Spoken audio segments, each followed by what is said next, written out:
Toss aside the touchy-feely notions of love in business and recognize the real power it holds. Welcome to the Love is Just Damn Good Business podcast with host Steve Farber. Drawing on his work with a wide variety of companies from the Fortune 100 to smaller family-owned businesses, Farber shares inspiring interviews with business leaders and proven strategies for how you can create experiences that your customers will love by developing a culture that your employees, teammates, and colleagues love working in. Discover why and how love, at the end of the day, is just damn good business for you too. Here's your host, Steve Farber.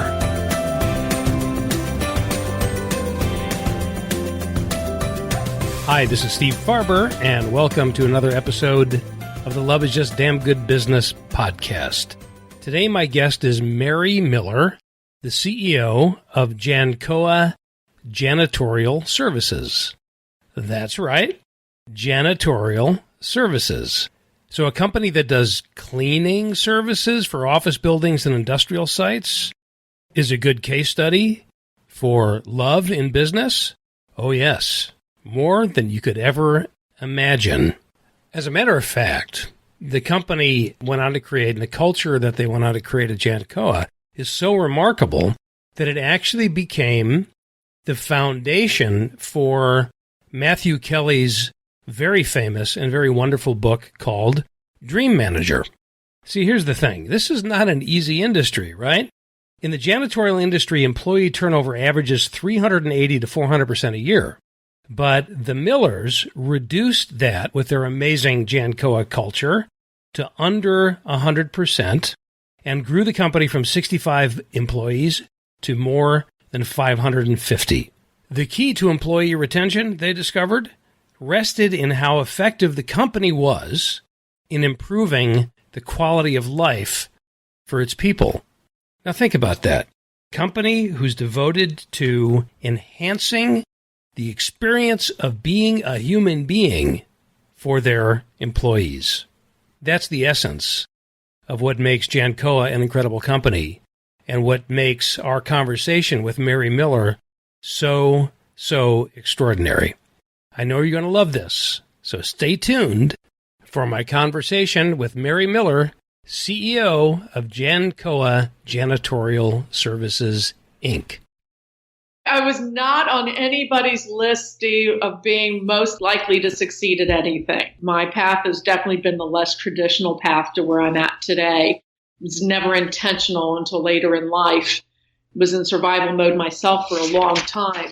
Kind of start when I turned 30 was the year that everything fell apart for me. From going through my second divorce, being single with 3 kids, job was eliminated, bankrupt, evicted, everything was bad. And so I had to start with getting a new job. And I ended up 100% sales position selling mobile homes. And the owner of that company, before that, my previous sales history was Mary Kay Cosmetics and Wicker at home parties. Nice. Yeah, I was in the corporate world before that. And they downsized, eliminated a division. But during that time, the owner of that company introduced me to a program that helped me take a look at my life and what I really wanted. It was called Life Success. Mm-hmm. And the owner, through that program, I met my current husband, Tony Miller. We knew each other. We got married like a year and a half, 2 years after we had met. But we were both on a path of wanting more than what we had, that what we had wasn't the right path for either of us. So we're both on our third marriage. We've been married. We just celebrated our 25th anniversary. Wow. Yeah. So we got married in 91. I started working with him. I left my sales position in 93 and joined him. We decided that all our energy should be with the family business, and that's JANCOA, that he started when he was 19 years old. Student at University of Cincinnati, professor casually mentioned that services outsourcing was going to be big in the future, and mentioned casually janitorial services, and Tony, being a very astute student, noticed how dirty the bars were and started cleaning the bars around campus to pay his bar tab. And so, his father died 2 years later, and he left university and made JANCOA a real company to support his mom and 3 siblings at the time. So we met 20 years later. So I'm generation 1.5. He's generation 1. And working together, we decided we needed to make JANCOA a valuable business, like most entrepreneurs. Let me start this business, build it to something that somebody might be willing to pay for it and buy it. And that was going to be our retirement fund. So we needed to take this little cleaning company that had 65 part-time employees doing a couple of million to make it valuable that somebody would want to buy someday. And along the way, we hired a consultant who was going to solve all our problems and give us all the answers to help us make our company valuable. So when I met him at one of our industry conferences, it was for a 5-day contract. And he came in on the second day, he fired us. And said, he said, I can't help you. You've got a people problem. It's not that your people are a problem, but you never have enough people. He said, Mary, did Tony tell you that we were both out vacuuming all night last night and we were supposed to be reviewing your systems and how you were doing things? I was pushing a vacuum and that's not what you hired me for. So call me back someday when you get your people problem figured out. What year was that? So that was in 95. So after I put my tongue back in my mouth, and Tony and I talked, we had to make it through the rest of that week. And that weekend, we didn't have much weekend work at the time. We bought every book we could find on how to find people, how to keep people. It was just a crazy maker. And we did one of those studies in comparing our best people. What did they have in common? And the number one issue was transportation. Tony, being a thorough entrepreneur, went out Monday morning, bought a 15-passenger van, had it painted on the side, JANCOA employee shuttle, brought it to the office, and announced we're going to start picking people up from their home, taking them to work, and take them home afterwards. And within the first hour, our general manager at the time asked who was going to drive the magic bus because we didn't have enough people to clean, let alone drive a shuttle to pick people up. So Tony became our first shuttle driver. And within 2 days, he was invisible. I mean, Steve, how often, if you ever drive public transportation, does anybody really notice the driver of the vehicle? Right. So he became invisible, but he starts seeing where our people lived. He started hearing them talking about what their obstacles were and the lack of opportunity they saw in their life. And he'd come home because our people are full-time employees. That's something we had already changed back then, which is different for our industry. So they work pretty much 6 p.m. to 2:30 a.m. So he would get back after taking people home, and he's got this rule, if I can't sleep, you can't sleep. So he would wake me up. And we talked for hours about what he saw, what he heard, what he couldn't understand. So we started looking for other programs that we could do to help improve their quality of life. Something shifted in us, and it became less about just what can we do to make JANCOA profitable for us, for our quality of life, to how can we help improve their quality of life. We've got a real responsibility as owners of this company that if we are hiring people, that we can do the best we can to make their lives better. So if I'm hearing this right, you started listening to what your employees needed. Transportation, just very basic, simple need came out. And then... Correct. It wasn't something they told us. It was something you noticed. It reminds me of Steve Jobs when he held up the iPhone and said, nobody said this is what they want. Right. We started seeing the real dangers and problems that they were having. And we were asking ourselves, what could we do to make their life better? Okay, that's cool. And then in the process of, so you have that great idea for the magic bus, as it were. And because that created that very personal proximity, by picking them up at their homes and kind of disappearing, you got to really see their lives up close and personal, which then led you to the question, what else can we do to improve their quality of life? Absolutely. Okay. Because employees, they want to appear that they have everything together. They want their best selves to show forward. So they're not going to tell us all their problems. I mean, every employee wants the most they can get financially. That doesn't matter how much education you have. That's humanity.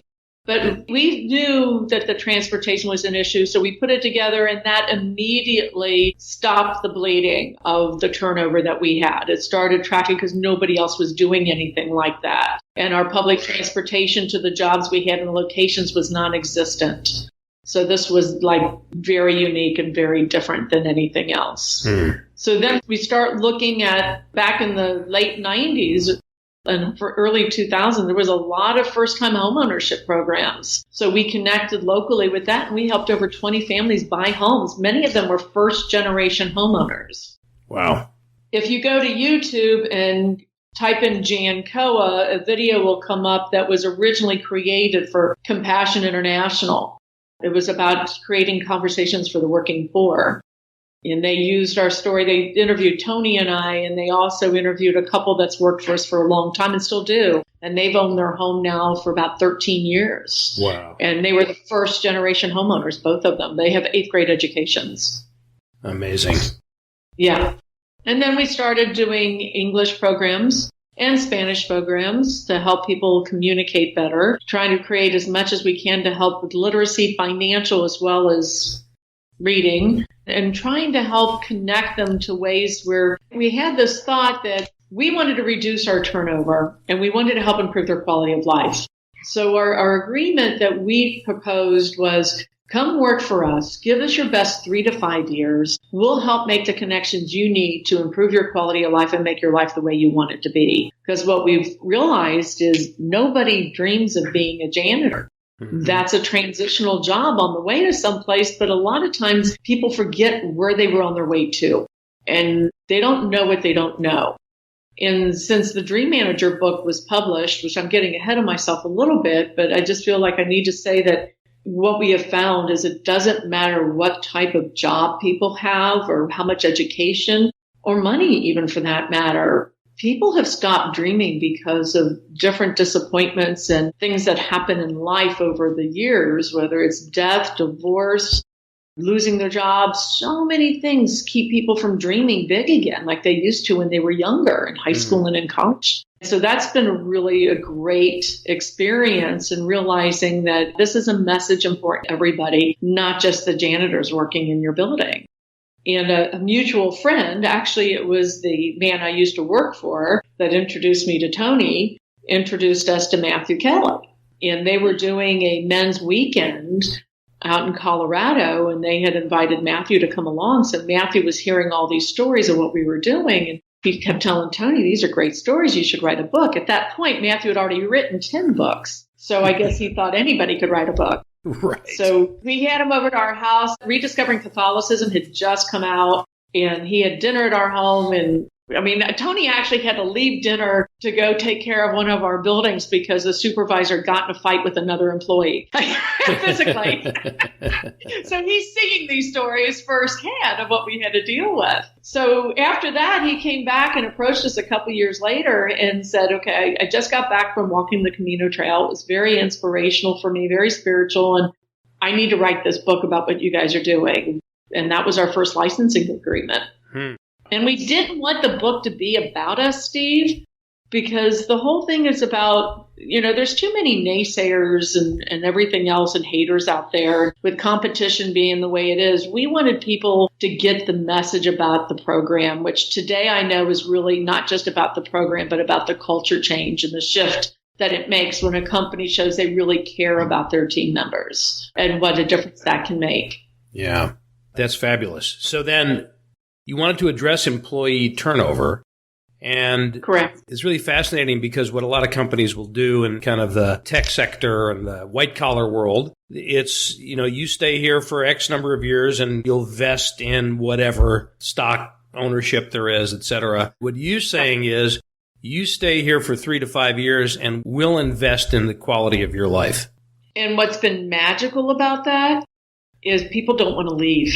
They want to grow with the company. We've had some people that have left and they come back and they said, you don't understand. They don't treat me like JANCOA treats me. And people have grown into other positions to say, so what opportunities of growth can I do if I stayed with the company? Right.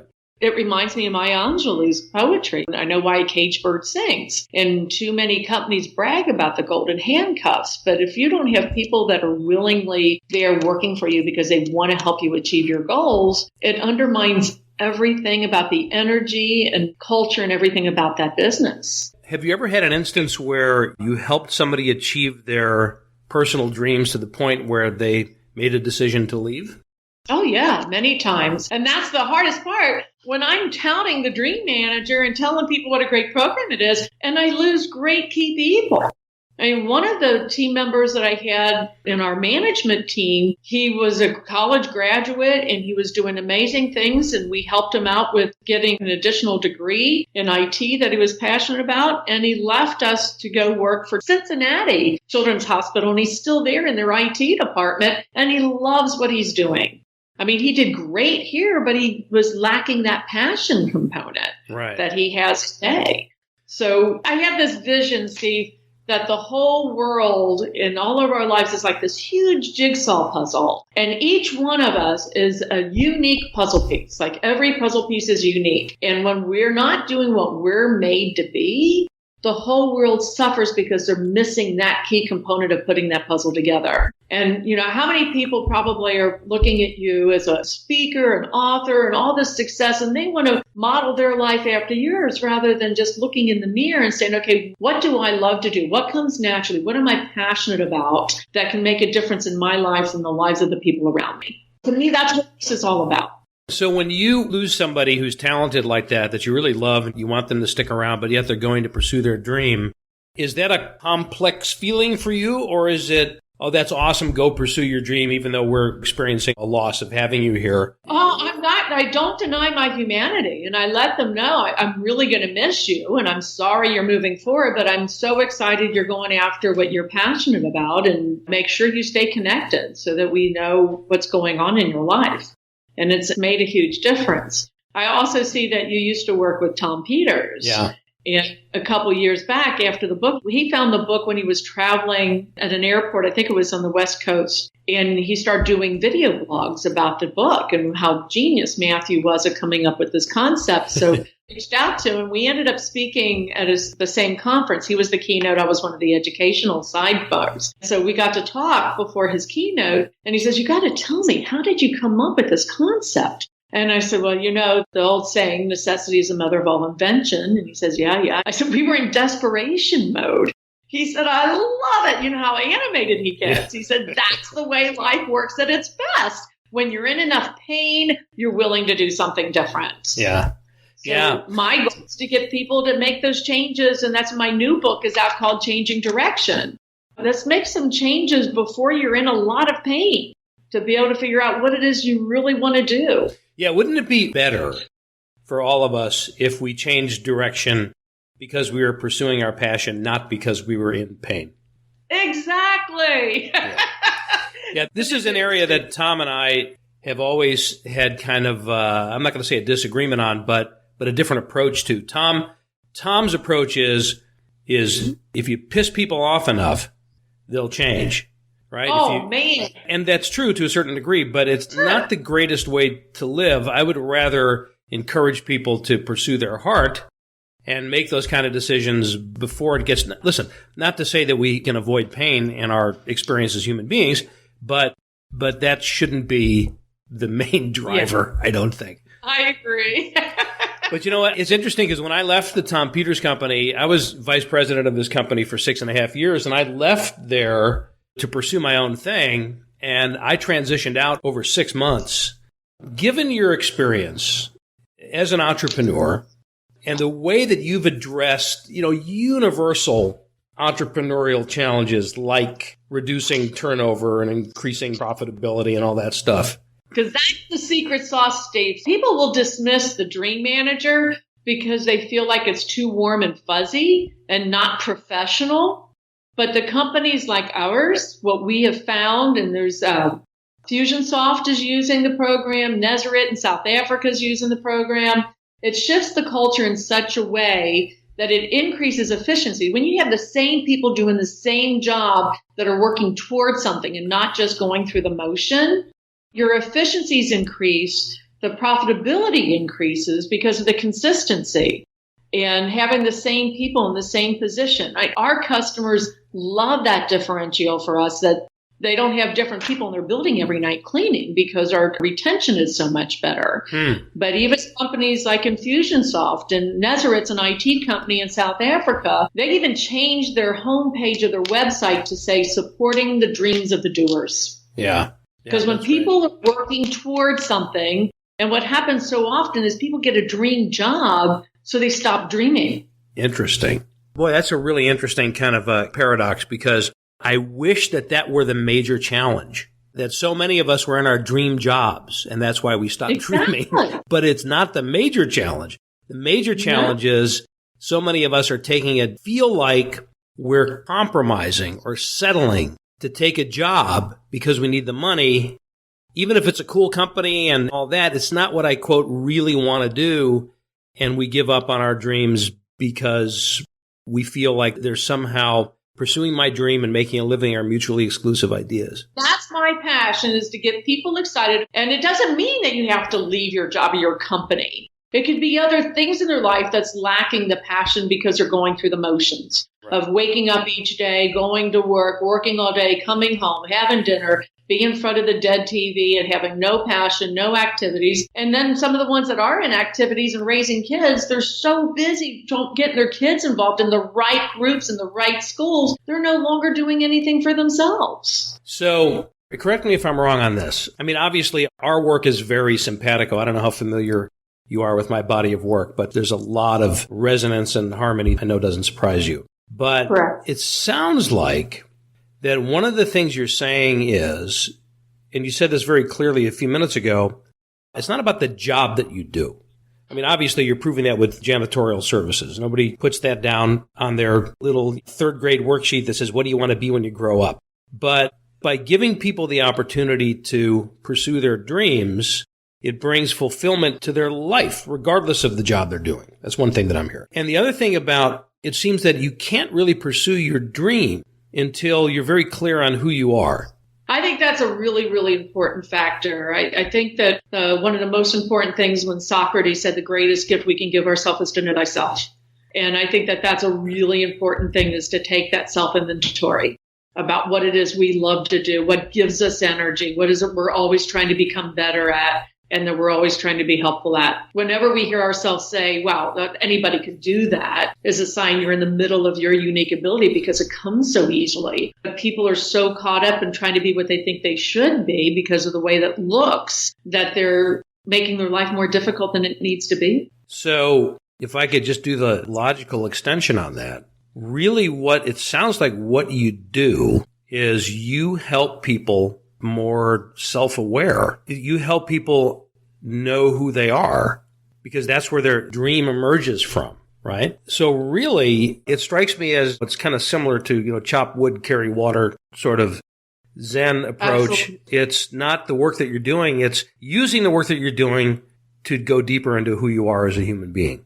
And how clever was it of God to put me in a position where I'm at a janitorial business doing this with janitors, that people can easily say, that's really great you do that for those people. Right. But it's so important for everybody. Everybody deserves or should be doing what they're made to be. Yeah. And the whole world would be so much better off than everybody trying to fix everybody else. That people are more clear on what it is they need to do for themselves, that they were born to do with these gifts and these talents. Yeah. So obviously that has an effect on your turnover, which is really remarkable. How about the recruiting side of things? I assume that word has gotten out that you're a great place to work. Both internal by our employees. That's where one year I did this study, and 57% of our current employees came from our current employees, and 17% came from previous employees that were still referring people to work for us.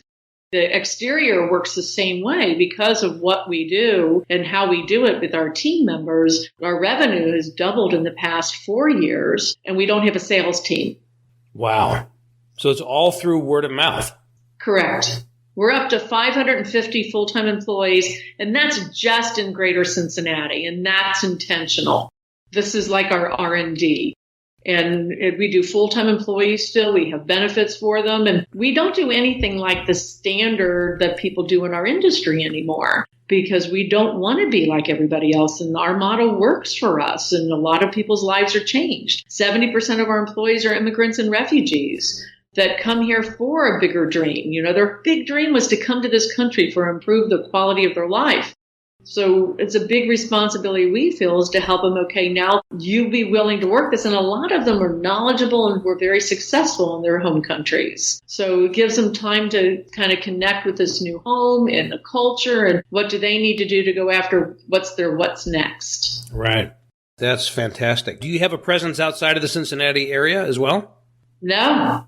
So just Nope. Cincinnati? Just Cincinnati. And most people, our companies our size, are in multiple cities and states, Right. Spread out. It's rare to see a company our size just in one location. But that's kind of we're a family business. Tony and I are, Tony's the founder. I'm 1.5. We have 4 members of the second generation in the business today.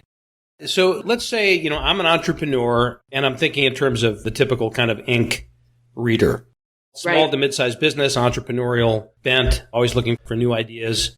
Let's say I'm in a mode where I've got my team, I have that physical proximity day after day, but I want to expand, I want to grow.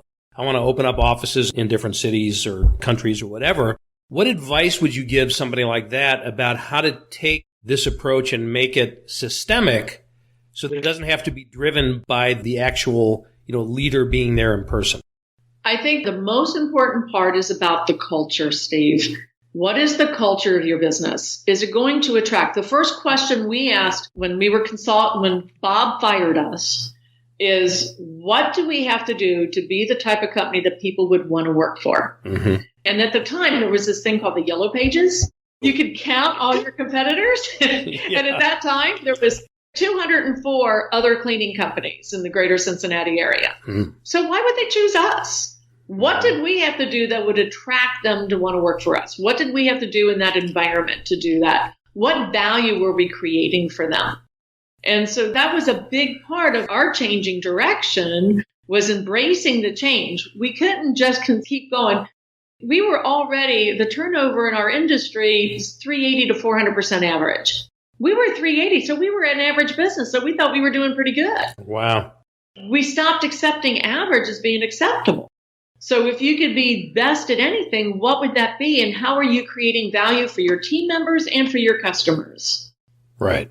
A tight wire all the time. You have to balance that out. Yeah. What's your turnover rate now?